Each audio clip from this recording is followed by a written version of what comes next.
Bacaan dari surat Rasul Paulus kepada jemaat di Galatia. Saudara-saudara, menurut kitab suci, segala sesuatu terkurung di bawah kekuasaan dosa, supaya berkat iman dalam Yesus Kristus, janji itu diberikan kepada mereka yang percaya. Sebelum iman itu datang, kita berada di bawah pengawalan hukum Taurat dan dikurung sampai iman itu dinyatakan.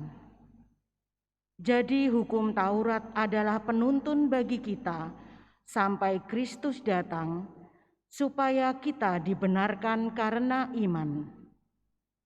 Sekarang iman itu telah datang. Karena itu kita tidak lagi berada di bawah pengawasan penuntun.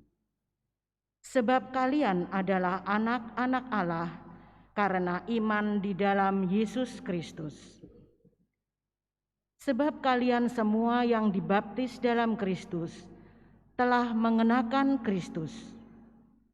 Dalam hal ini tidak ada orang Yahudi atau orang Yunani, tidak ada hamba atau orang merdeka, tidak ada pria atau wanita, karena kalian semua adalah satu di dalam Kristus Yesus. Jadi kalau kalian milik Kristus, maka kalian juga keturunan Abraham dan berhak menerima janji Allah. Demikianlah sabda Tuhan. Tuhan selalu ingat akan perjanjiannya. Bernyanyilah bagi Tuhan, bermazmurlah baginya, percakapkanlah segala perbuatannya yang ajaib, bermegahlah dalam namanya yang kudus, biarlah bersuka hati orang-orang yang mencari Tuhan. Tuhan selalu ingat akan perjanjiannya. Carilah Tuhan dan kekuatannya, carilah selalu wajahnya.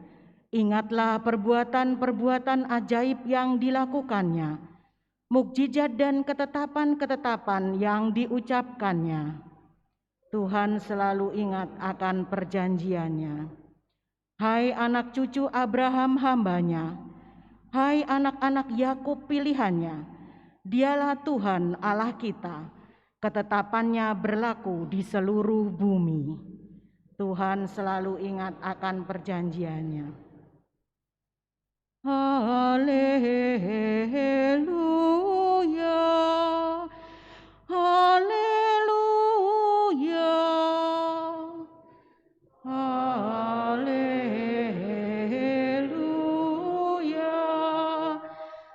haleluya.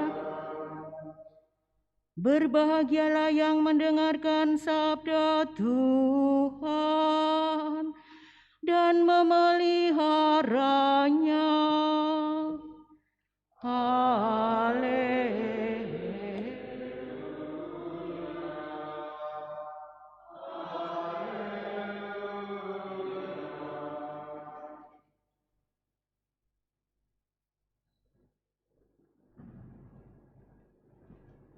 Tuhan bersamamu.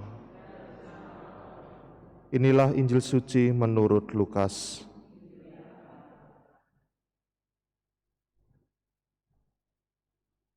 Pada suatu hari, ketika Yesus sedang berbicara kepada orang banyak, berserulah seorang wanita dari antara orang banyak itu dan berkata kepada Yesus, "Berbahagialah ibu yang telah mengandung dan menyusui engkau." Tetapi Yesus bersabda, "Yang berbahagia ialah mereka yang mendengarkan sabda Allah dan memeliharanya." Demikianlah sabda Tuhan.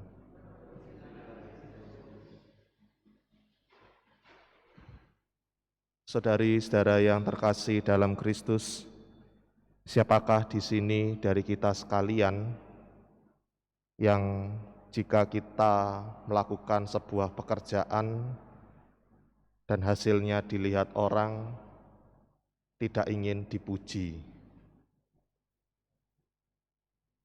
Saya yakin semuanya ingin dipuji atas hasil pekerjaan diri kita. Yang terpenting setelah seorang mendapatkan pujian itu adalah bagaimana tanggapan kita terhadap pujian itu. Apakah kita akan semakin sombong, semakin rendah hati, atau biasa-biasa saja?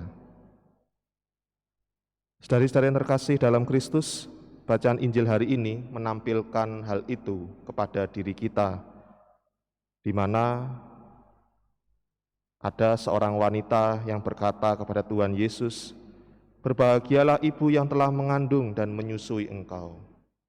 Ini ingin mengatakan bahwa banyak orang melihat bagaimana kecakapan Tuhan Yesus ketika melakukan pelayanan dengan karya mujizatnya, dan disitulah dengan perkataan seorang wanita ini, "Berbahagialah ibu yang telah mengandung dan menyusui engkau," berarti bersyukurlah ibu yang telah melahirkan engkau. Tetapi di sini kita melihat bagaimanakah respon Tuhan Yesus. Justru malah sebaliknya, yang berbahagia ialah mereka yang mendengarkan sabda Allah dan memeliharanya. Hal ini kalau dilihat seakan-akan Tuhan Yesus menyangkal keadaan ibunya yang telah melahirkan dia.